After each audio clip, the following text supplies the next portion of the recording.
साक्षी का murder. Ex boyfriend था वजह। प्रवीण के मैसेज का मर्डर कनेक्शन। 16 साल की साक्षी, जिसके बर्बरता से हुए मर्डर ने पूरे देश को हिलाकर रख दिया। साक्षी के दोस्त ने ही सरेआम उसे दर्दनाक मौत दी। इस चौंकाने वाले हत्याकांड के बाद इससे जुड़े हर दिन नए खुलासे हो रहे हैं। कुछ ऐसा ही बड़ा खुलासा अब साक्षी और साहिल की चैट से सामने आया है।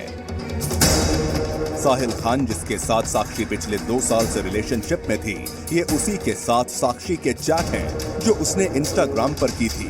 इस चैट की शुरुआत 6 अप्रैल से हुई थी। माना जा रहा है कि उससे पहले दूसरे अकाउंट से दोनों के बीच बातचीत होती थी, लेकिन इस नए चैट से अब इस मर्डर से जुड़े कई खुलासे हुए हैं, जिसकी वजह है ये स्क्रीनशॉट। ये मैसेज साक्षी के एक्स बॉयफ्रेंड प्रवीण का है, जो उसने 14 अप्रैल देर रात 2 बजे साक्षी को भेजा था, जिसमें वो उससे बात करने को कह रहा है। दोनों के बीच 1 मिनट की बात भी हुई, ये उसमें नजर आ रहा है। और प्रवीण बार बार साक्षी को कॉल भी करता है। माना जा रहा है प्रवीण का यही मैसेज साक्षी और साहिल में झगड़े की बड़ी वजह बना, और इसका खुलासा साक्षी और साहिल की चैट से होता है।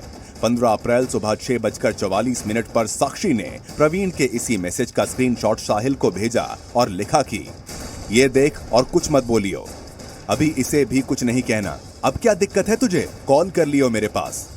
और ये चैट वायरल हुआ। इस चैट में पुलिस को अहम सुराग हाथ लगता है, चूंकि इस पूरे मामले में लव ट्रायंगल का भी मामला सामने आया था। साक्षी का साहिल के साथ भी दोस्ती थी, और इस दोस्ती में प्रवीण जो शख्स है उसका भी नाम सामने आया था कि इस बीच में प्रवीण से उसकी दोस्ती हो गई थी, और इसलिए वो साहिल से दूर होना चाहती थी, और ये एक वजह हो सकती है हत्याकांड की। और रिमांड के दौरान पुलिस को ये तमाम सबूत और एविडेंस मिले हैं।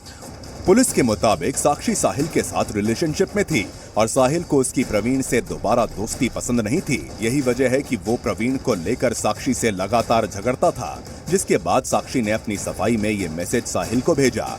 इस पूरे मामले में पुलिस ने हत्या में इस्तेमाल की गई चाकू को भी रोहिणी सेक्टर 11 से बरामद कर लिया है। फिलहाल आरोपी साहिल पुलिस रिमांड पर है, उससे लगातार पूछताछ चल रही है। इन दोनों चैट के अलावा साक्षी और उसकी दोस्त नीतू राजपूत की भी चैट सामने आई है। इसमें साक्षी ने प्रवीण का वही मैसेज नीतू को भी भेजा। वो नीतू को बताना चाहती थी कि प्रवीण ने उससे बात करने की कोशिश की है। 15 अप्रैल को साहिल से अनबन के बाद लड़की की जिंदगी और रिश्ते में उथल पुथल मची हुई थी, और परिवार ने भी उसे घर में बंद कर रखा था। इसका खुलासा 6 मई को नीतू के साथ साक्षी के चैट से होता है। 6 मई 2023 को नीतू ने साक्षी को मैसेज किया कि यार कहाँ है तू, बोल। नीतू ने लड़की को कॉल करने की भी कोशिश की, फिर मैसेज किया, बात नहीं करेगी मुझसे। साक्षी ने जवाब में लिखा, यार मम्मी पापा ने मुझे बंद कर रखा है घर में, फोन भी नहीं देते, मैं क्या करूं, भाग जाऊंगी। इसके बाद उसने वॉइस नोट में भी यही बात कही। मैम, क्या आपको साहिल के बारे में पता था? नहीं जी, नहीं पता था।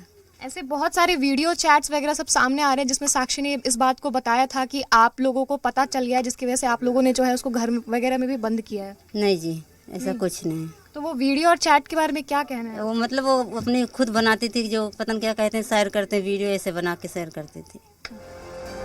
साक्षी साहिल की सच्चाई जान गई थी। वो शायद साहिल के इरादे भाप गई थी।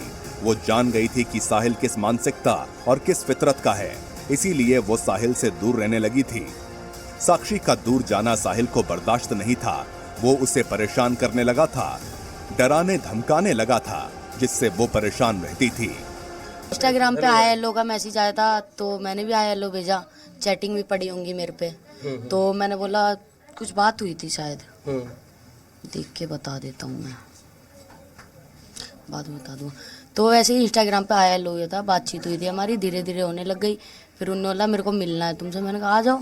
कह रही कहाँ रहते हो? मैंने कहा सी ब्लॉक में, मस्जिद के उधर। तो उन्होंने बोला अच्छा। फिर वो आई थी मिलने, मिले जुले। फिर उन्हें धीरे धीरे करके मेरे को 1-2 दिन में बात बताई कि ना एक साहिल नाम का लड़का है, मेरे को परेशान करता है, मारने उड़ने की धमकी देता है। लोग बता रहे हैं कि एक दिन पहले आपने उसके सर पे कट्टा रख के और उसको धमकाया था। नहीं तो उसके सर पे कोई कट्टा रखा, नहीं उसको कोई धमकाया, ओनली समझाया था भाई ये लड़की आई है मेरे पास, इसको टॉर्चर मत करो।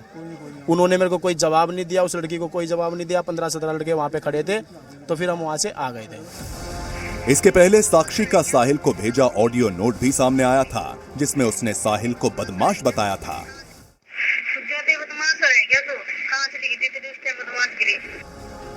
ये वो आखिरी मैसेज था जो साक्षी ने साहिल को भेजा था। इस मैसेज के बाद साहिल ने पूरी प्लानिंग के तहत साक्षी की जान ले ली। साहिल ने जिस बेरहमी से साक्षी का कत्ल किया, वो आवेश में आकर नहीं किया। उसकी स्क्रिप्ट वो पहले ही लिख चुका था। वो हत्या के दिन पूरी तैयारी के साथ आया था। हत्या वाले दिन वो साक्षी पर नजर बनाए हुए था और उसके बाद ही उसने इस पूरे हत्याकांड को अंजाम दिया।